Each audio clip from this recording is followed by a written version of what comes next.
On today's show, the Hawks preseason opener is tomorrow on Tuesday. There is plenty to discuss leading up to that game and everything else going on. Plus your mailbag questions. We'll have all of that and more on the way. You are Locked On Hawks, your daily Atlanta Hawks podcast. Part of the Locked On Podcast Network. Your team every day.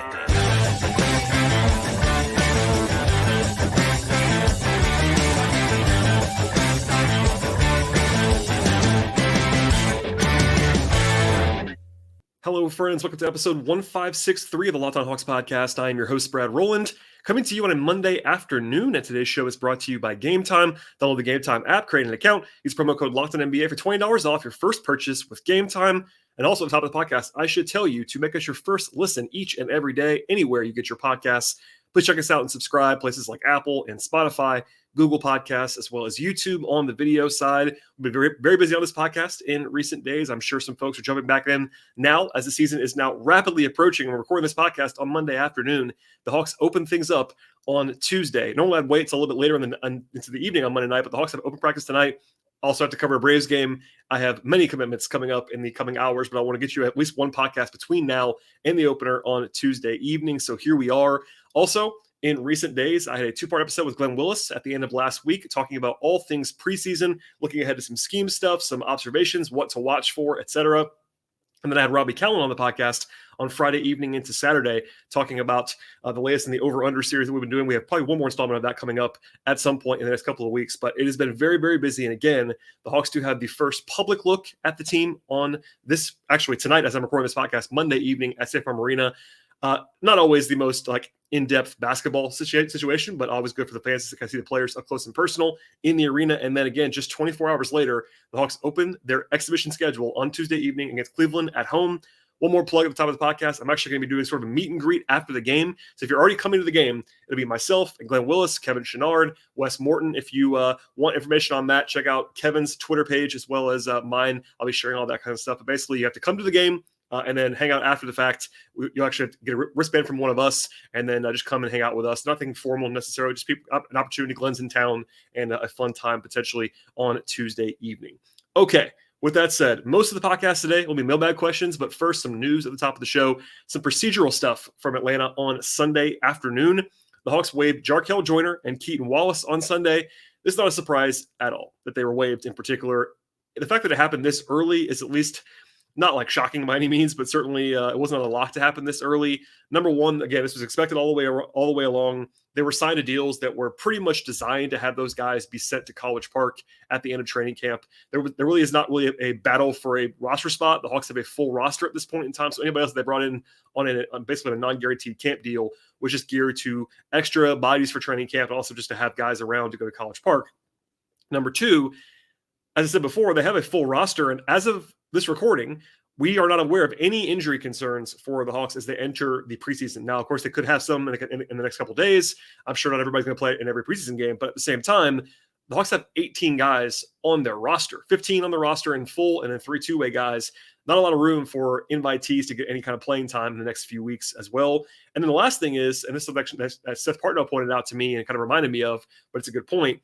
The Hawks now can sign other guys if they want to in the next couple of weeks to kind of gear them to College Park. They may not do that, but then they now can. You can't go over 20 on your roster, or 21 maybe with the new two-way slots, but there is a limit to your roster before the season actually begins. So if you want to cycle guys through, this is kind of the way to do that as well. So nothing else really going on there. That's kind of the only news in the last couple of days. A good sign after, well, basically the formal quote-unquote training camp part of the offseason is kind of over at this point in time. Once games begin, the Hawks still practice, but like the intensive, sometimes 2-a-day sessions cease. Like the training camp part, the official part of that kind of was this past week. And now that they're sort of getting into a rhythm, they have a game Tuesday, they have a game Thursday, they have a game Saturday, and next week they only have 2 games, but certainly some practices in between then, but nothing else as far as the camp schedule is concerned. Again, speaking of the Cavs preview, not a whole lot of detail here. Like obviously we'll do more kind of in-depth stuff when it comes to matchups in the season when it actually starts to count. But this is also going to be opener for Cleveland, so we have no sample to go on. Of course, the Cavs were very good last year. This is the first of 5 games in the exhibition schedule for the Hawks. They only played 4 the last 3 or 4 years in a row. In fact, the last time they played 5 or more was 2019-20. So going back to a little bit more of an extensive time. Granted, camp's a little bit longer now than it has been in some of the previous years because of the COVID shortened seasons, etc. Quin mentioned on Sunday, actually, that he had a few guys they're keeping an eye on when it comes to minutes of the preseason specifically. Didn't name who they were, but I would imagine guys like Bogey would be on that list, older guys with some injury stuff, but they want to monitor everybody. He used the word unusual to describe the schedule for the Hawks because they had these 3 games in a 5-day period in Atlanta, including the third game was actually in the afternoon on Saturday. So then they had a couple days off, hit the road, and then 3 days off between the last 2 games, and then they're onward and upward with the season after a trip to Philly next weekend. So basically, Quin talks about being smart about everything, basically using multiple lineup combinations at this point in time, taking advantage of seeing guys play together in different spots. It's all about experimentation. Obviously, that kind of goes without saying, but there are some ways you can get into the weeds in the preseason. At the same time, there isn't a ton in terms of like what I expect. I think you probably see, as long as everybody plays, and that's not a given at this point in time, you want to stay tuned on Twitter or other places to see if anybody actually is going to be sitting out. But as of right now, when I'm recording this podcast on Monday afternoon, there are no injuries. And by the way, there are no official injury reports for preseason games. So the Hawks don't have to announce anything until the game actually starts. Keep that in mind. But in general, I expect the guys to play in the opener. No one should be playing their full workload at this point in time. You might get one kind of dress rehearsal at some point in the near future, but probably not the first game. Usually that's like later on in the schedule. Maybe that game in next week on the road. We'll see what it all happens. But barring a change, I expect to see most guys, because they have so many guys, just maybe you can't play. You can't play 18 guys probably in a game without some creativity. So we'll see what the workload is for guys like Trae and DeJounte and the older guys like Bogey and Capella. We'll see how much, if at all, guys like Patty Mills and Wes Matthews play, who are really the old guys on the roster. But that's all I got on that front, and we'll see what transpires on Tuesday. And I'll, of course, have a podcast after the game on Tuesday evening, even though I will be there in person. It'll be a little bit later than usual, but it'll be there in your feed by Wednesday morning. Okay, question now from Orion to begin the mailbag portion of the podcast. And again, always fire your questions away to me in one of 3 ways. Either there's a Gmail account. It's lockedonhawks@gmail for a longer form question. Also send them to me on Twitter, either at lockedonhawks or at BT Rowland. And then also, if you leave a 5-star review on Apple Podcasts, there's a way to write your question in sort of the review section, and that will also be checked by me and potentially implemented in the podcast. Question from Orion says, what picks can the Hawks trade after the DeJounte deal? Can they push all in with another big trade of draft picks? This is actually going to dovetail into the question I'm going to answer right after this one as well. But I have seen some confusion about this. I'm glad someone asked the question. I can kind of just directly answer it. As a reminder, the Hawks traded a bunch for DeJounte. They traded their 25 and 27 picks to the Spurs unprotected. They also traded their unprotected pick swap in 2026, plus the pick that they got for Cam Reddish. That was a protected pick from Charlotte that's no longer with the team, obviously. That leaves the Hawks in a position where until this year's draft, the 2024 draft is over, the Hawks can only trade one of their own first-round draft picks. The Hawks do have their own pick this year, but they cannot trade it because they don't have a pick next year. The Steppan Rule basically outlines that you cannot have, you can't be without a first-round pick in back-to-back seasons. And yes, there's a chance the Hawks could have a pick this year with the Kings pick. Because it's protected, we don't know that. And as a result, they cannot trade this year's pick either. So with 2025 already gone, that's the next 2 years they can't trade a pick. 26 is a swap, and they can't trade that. They could trade, I guess, another swap. Nothing really intensive there. Then they can't trade 27 because it's already gone to San Antonio. Then 28 cannot be traded because it's touching 27. So the first available pick the Hawks can draft, because the Hawks can trade of their own picks, is 2029. But they can't trade both 29 and 30 because they are in back-to-back years. So long story short, you can't trade beyond 7 years. So the first out that you can actually trade is 2030 at this point in time. And the Hawks are only allowed to trade either their 2029 or their 2030 first-round picks right now, between now and basically the end of the season. Also, worth mentioning here, the Hawks can trade the Kings pick that is owed to them. It is lottery protected, then top 12, then top 10 the next 3 seasons. That is the second best draft asset the Hawks have after their own, at least to trade after their own pick in one of those future years. But also the Hawks are really below water on second-round picks. They traded a bunch of those for Sadiq Bey, etc. They only have one of their own second-round picks, one of their own in the next 7 years, and it's the last one. It's 2030. And then they have some extra seconds from Golden State and the Clippers in 26 and 27, respectively, but those are not great picks probably on paper. So it is pretty light. The Hawks have already traded a bunch of draft capital for DeJounte and for other stuff like Sadiq. So if you want to include young players, then they have some more assets. Obviously, all the rumors about Siakam had guys like Griffin and Buffkin attached. There's a reason for that because the Hawks are let's just say light on picks that they can actually trade of their own. In fact, again, only one of their own picks and then only that one protected pick from the Kings. So only as many as 2 first-round picks can be in a trade for the Hawks in the next several months, unless something changes drastically. So that answers that question. We'll have more on a pick-related question with regard to trade stuff in a second. But first, a word from our sponsors on today's podcast. Today's show is brought to you by Gametime. You should never actually have to worry about buying tickets to a big event, and with Gametime, you really never have to. Gametime has last-minute deals on tickets for football and basketball and baseball and concerts, comedy, theater, and much more. It's incredibly easy to navigate as well to find and buy tickets for any event you're looking for in your area. They also have zone deals where you can pick the actual section that you're looking for, and Gametime actually picks the tickets for you for an average of 18% savings. At Gametime, you can also see the views from seats that actually in any venue that you're looking for. It helps you to know what exactly to expect when you arrive at the event. They have all-in pricing as well, so you can know your total up front without any of the hidden fees at some other places. You have peace of mind with Gametime as well. The Gametime guarantee means that you actually get the best price possible. If you find tickets in the same section in the same row for less, you actually be credited 110% of the difference from Gametime. Take all the guesswork out of buying tickets right now by using Gametime and download the Gametime app right now. Create an account. Use promo code LOCKEDONNBA for $20 off your first purchase with Gametime. Again, terms apply.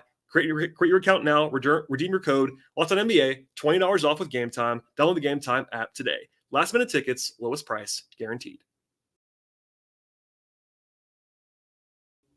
All right, question from John via YouTube. Should the Hawks trade multiple first-round picks for any piece that would not be on the team in 2 to 3 years? I don't see a window before then for a major run with the Bucks and the Celtics stockpiling talent after their trades. Thanks for the question on this. I got a few like it in the last couple of weeks after Boston and Milwaukee made their kind of pushes further in with their trades for Dame and Drew, respectively. Almost 2 ways to answer this because one is kind of philosophical about whether you should zig when other teams are zagging, especially when you come off back-to-back play-in appearances. No matter what the context has been, the Hawks have been in the play-in 2 years in a row, and last year we're back in the play-in after kind of already making a big win-now move for DeJounte. For the record, I don't believe that Milwaukee and Boston are like on the Warriors with KD level of teams that are just like so ridiculous that you have to avoid them at all costs. But it is certainly fair to say the Hawks are probably not one move away from catching Milwaukee and Boston on paper. Now a lot can change, injuries. Keep that always in mind. Like this is still a game that has to be played on the court, not on paper. But those teams are obviously better than the Hawks right now as far as their overall talent is concerned, etc. Another prime example of this, if the Hawks were to trade Hunter and other stuff, for instance, for Griffin, whether it's Griffin or Buffkin, etc., for Siakam, a much rumored trade, of course, it would make the team better. But I think if you poll the league in general and experts across the league, it would generally be the Hawks still behind Boston and Milwaukee. Maybe in that tier with Cleveland and Philly at that point in time, they would definitely get better. Don't get me wrong. But I think people not quite have them on that level with Boston and Milwaukee or Phoenix or Denver, obviously just the reigning champions, even if they had Siakam. But I could be wrong about that. To the question from John, though, context is really important. In the Siakam example, you're trading for a player with 1 year of team control. And this is something I talked about a lot this summer, but there is a reasonable chance he would stay. I will not say otherwise, but in fact, their messaging has been that he does not want to sign anywhere. So you kind of have to know that going in, and you'd be getting, even if you've got him to stay, you'd be giving a guy a max contract who will be 30 years old, probably past his prime, or at least getting closer to that, and that could get kind of dicey in its own right. So going back away from Siakam for a second, talking about this in a vacuum, the question from John asks whether the Hawks should trade multiple first-round picks for any piece that would not be on the team in 2 or 3 years. In a vacuum, the answer is probably no to that because, like with Siakam, you could say the plan would be like it was with DeJounte, for instance, to kind of pay him when you have to. That's a little bit different than what John asked. I think to trade multiple first-round picks, and again, as a reminder, the Hawks can only trade 2 picks, and one of them is their own. That's all they got. Or even just like the value of that with regard to, like, if you want to say Buffkin's a stand-in for a first-round pick, or AJ is, or whatever, the principle still is kind of the same here. I think if you're going to do that, you kind of have to believe, like, strongly that you have a real chance to be a contender for a championship in the next year or two. Now, they might believe that if they were to get someone like Siakam, but I think you kind of honestly have to think, especially for Siakam on an expiring contract, if you're not a title contender this year, then it's probably not worth it. That's kind of the way I would feel about it at this point in time. Now, I'm not saying that's like definitive. That's where I would probably be. 2 or 3 years, like the question John asks, is more flexibility, obviously a longer window. It's still important to know that the Hawks are down those picks. So they're already a little bit extended on that after the Murray trade. They're below water there. They'd be impacted. As talked about earlier, the most they can even trade again is 2 picks. Not huge value, whatever it is. But I'm down the rabbit hole a little bit. But to answer the question plainly, I think in general, trading multiple firsts that they can trade, which is 2, plus more right now for a player like Siakam or someone like that, would be a heck of a splash. But like you kind of have to be like convinced that this is going to be your team for a while, because at that point, your flexibility is definitely diminished. Now, again, they'd be really good. I think if they had Trae, DeJounte, Siakam, and an infrastructure around them, that'd be a good team. No question about that. It'd be a lot better than they've been so far. But again, it's kind of tougher to do. And not to go back to this trope too many times, but you're coming from a place the last 2 years where like the results are the results. You've been a 500 team basically the last 2 seasons. It would be easier to make a swing like this if they had been a 48-win team or a 51-win team at some point in the last couple of years. Even the year they went to conference finals, they weren't that good for a lot of that season. So it's like kind of a tough one. If the team believes, like I do, that they're a little bit better than that, it's a little bit easier to sell. But at the same time, there are some obstacles there. And I wouldn't be afraid of Boston and Milwaukee, but that has to be like maybe a small part of the calculus because they are kind of already pushed in. You still have Philly kind of looming without the Harden thing out there. Cleveland's pretty good at this point. So it's a tough East. And lots of questions, but nothing definitive, I would say, to answer John's question one more time. But I think you have to be a little bit careful because this might be your like last kind of big move if you were to do that. So it has to be a kind of one that you have to make count, I would say. Okay, question from Henry, who asks, what is the best thing and the worst thing the Hawks did over the summer? We'll start positively. And honestly, just to say this again, the Hawks did very little this offseason compared to a lot of different teams, which I'm not saying is a negative. It's just kind of the reality. So it's like hard to answer this best and worst question because it's kind of slim pickings. Like for instance, on the positive side, you draft Kobe Buffkin in the lottery, not the lottery, but the late lottery, early mid first round. You draft a couple second round picks that I liked in Mo Gay and Seth Lundy. You sign Wes Matthews. You make a couple different moves that turn Rudy Gay into Patty Mills. Some option pickups. You fill out the staff from Quin Snyder around him with some good assistance. But there's nothing like huge on that list. Now, there's a chance that list could be growing if they were to find an extension for Kongwu or Bay. But at this recording time, we don't know that at this point. So I would think I would go with the draft as a whole if I had to pick the answer. I liked the draft that they had. I like the Buffkin pick long term. I think the Hawks did well in the second round with Gay and Lundy, for instance. I don't think it's like an absolute grand slam. Like I was higher on last year's draft just because of AJ. But at the same time, in an otherwise quiet offseason, I think that's probably the answer. Before I go to the worst thing, I was tempted to just flat out cheat on this and basically say that anytime somebody asks me what the biggest addition of the Hawks has been the last couple of months, I kind of always smile and laugh and say Quin Snyder because, yes, he was hired last year, so he doesn't really count on this scenario because it was a summer question. I think having him for a full summer, having him for a full training camp, and then a full season is the single biggest positive thing the Hawks have done, if you will allow me to go back to, February when they hired him. So if that's not on the board, it's harder, but if that's available to me, that is definitely the answer I would give. On the downside, same principle kind of applies. There aren't that many candidates to this. As far as the actual basketball moves, I think it kind of has to be the handling overall of the John Collins situation. But honestly, most of that damage was done before this summer. Like as much as I did not like anything about that situation, they kind of sold low on Collins, got nothing back, which is definitely frustrating. But again, that's much more about the way they could have traded him earlier or they could have used him differently in previous years. Once you got to this summer, so again, if we're starting the conversation back in May or June, their options were relatively limited on Collins. Like you could either trade him for basically nothing, or you could kind of hope that it would get better this year. I would have probably hung on to him personally, but I understand trading him. And there's a reason why I didn't go crazy about that trade, even though I didn't love it. It's because really the process issues were before this summer. Once you got to that point, your hands were kind of tied. Other than that, not a ton to go on. Like the whole exchange when the Hawks added Garuba and Tai plus seconds was interesting. And then they kind of, I didn't love what happened after that, but they did use it to get into Patty Mills, who's going to help them this year, I think, on and off the court. Other big picture stuff, like they didn't do a big move. You could say that. That was kind of the worst thing in a lot of people's minds. Like I hear from Hawks fans a lot that are not thrilled with kind of running it back after play-in trips in back-to-back years. And look, I do understand that on all sides. I understand not making a big move. I also understand if you're a fan, not loving that they didn't make anything bigger after last season. So They're banking on Quin a lot, as I've said numerous times on this show. I'll probably say more. They're banking on Quin and internal development. I get all that, but I do always get it. So anyway, that's best and worst. It's kind of tougher to do than usual because the Hawks were not having this huge offseason. Last year it was DeJounte, and like the year before that, they made moves.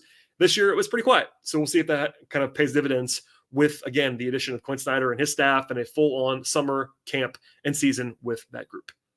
All right, we'll have more in the mailbag in a second, but first, a word from our sponsors on today's podcast.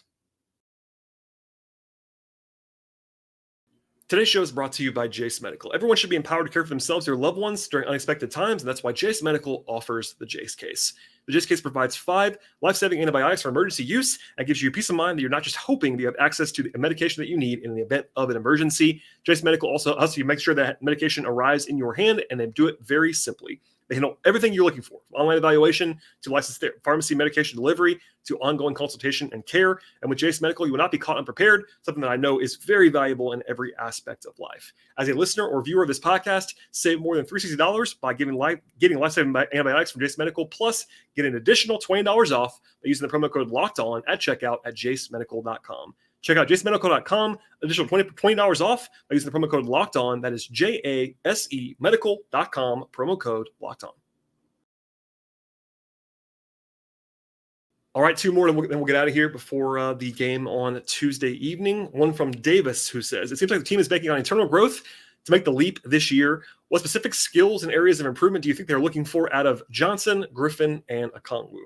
Good question here on the eve of the preseason, of course. Some of this will be repetitive, but it's certainly worth noting that everyone does not listen to every podcast, and I definitely understand that. They are definitely banking on the combination of internal growth plus Quin Snyder to make the jump this year. And there are a lot of guys on the roster that could and need to be better. That includes DeJounte, that includes DeAndre Hunter, that includes Saddiq Bey. Even Trae Young should be better than he was last year in a lot of ways. But obviously a lot of focus on Johnson, Griffin, and Okongwu in particular as the trio of high-profile young guys. I've talked about them all in the past, but some quick answers here to the question, 1 or 2 things on each player. For Johnson, they're looking for his development as a sort of half-court offensive player. We all know what he can be up and down the floor in transition and his skills defensively, but whether it's shooting or ways to implement skill set, it actually has to be accounted for in half-court offense. You could also say, again, figuring out his best defensive role. That's a question because we all agree, including the Hawks, that he has great defensive tools and the flashes there are brilliant, but we don't quite know how to maximize those yet if you are the Hawks. So we'll see. AJ Griffin, I would say it's improvement like as an on-ball player on offense, as a secondary creator, albeit in some small doses alongside Trae and DeJounte, plus improving defensively when it comes to like being hopefully like a neutral defender in the near future, maybe even hopefully better than that if you're the Hawks. Okongwu still tricky with Capella on the team, but Snyder gave some interesting comments on Saturday and Sunday, as did Clint. I believe O even spoke as well about how they're going to try utilize both guys, and especially Okongwu with the ball in their hands a little bit more. If you watch Utah play, Rudy Gobert, not a high usage guy, but certainly had the ball in his hands as more like a DHO guy. More often the Hawks have run Capella in particular in recent years. And Okongwu has a really varied, interesting skill set on offense. That's kind of something to keep an eye on. Of course, though, a lot of focus on his shooting as a potential area to improve on and to sort of magnify. I have to believe that when I see it kind of thing, but I do believe, as I've said for years now, that Okongwu is going to shoot at some point. It might be this year. How much that's maximized, we'll see. But defensively, how he rebounds in particular and how he avoids fouls. That's the one big one for Okongwu, especially long-term as the projected starter once Clint is not on the team anymore. Okongwu staying on the court, foul trouble-wise, is important. And his foul rate's going down to 3 years in a row. That's obviously a positive. It's going to have to go down even further for him to stay on the court long-term as a full-time starter at center. I know it's kind of short, but certainly more to come on all those things in the future. And last question comes from John Nelson, who says, I'm not sure how official it is, but it appears Team USA is rounding out the roster already for Paris, with Embiid and Bam saying they're likely to play for the team, with Curry, Dame, etc. ahead of him, guys like Halliburton, Brunson, Cade Cunningham in the system already. It appears Trae Young is highly unlikely to make the team.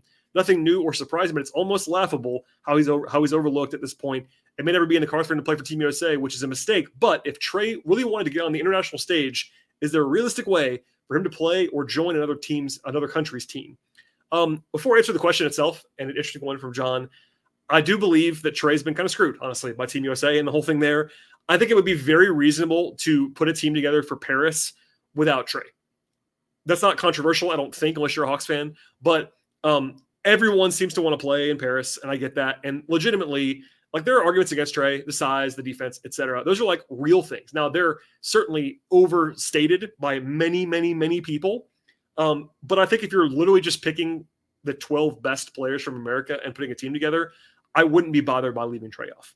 Now, with that said, I firmly believe that Trae should have been on the World Championship team. And I said that at the time. I think he would have been one of the best players on the team. I think his weaknesses are vastly overstated at the international level, especially around other guys who are great players. Plus, he's been, I think this is very important, very, very open about his desire to play. I don't really quite get why he wouldn't have been more in the mix at the very least to this point. So that's where I am on this thing. I get him not being in Paris probably, and I agree with John. Like, I don't think it's going to happen if I had to guess, but he should have been playing before this, and that's not on him. That's on Team USA. As for the question, the answer is I'm not 100% sure on this. I'm not an expert on FIBA rules. I know Trae has played for Team USA at lower levels, like he won a gold medal on the under 18 team, for instance. He was also in camp with Team USA a couple of years ago when he had to leave early, kind of famously. There are rules about like when you were eligible. For one thing, you have to be like naturalized as a citizen somewhere else. That's not a huge obstacle in some places. Like, we've seen some guys, I'm not going to list all the examples now, but it isn't that hard to get citizenship to play somewhere else. But he doesn't really have, like, at least that I'm aware of, a very clear allegiance to another country. And also, look, I don't think Trae, knowing him a little bit, would do this. I'd be surprised. Maybe I'm wrong about that, but I don't think it's impossible. But for the record, I would guess it probably wouldn't happen.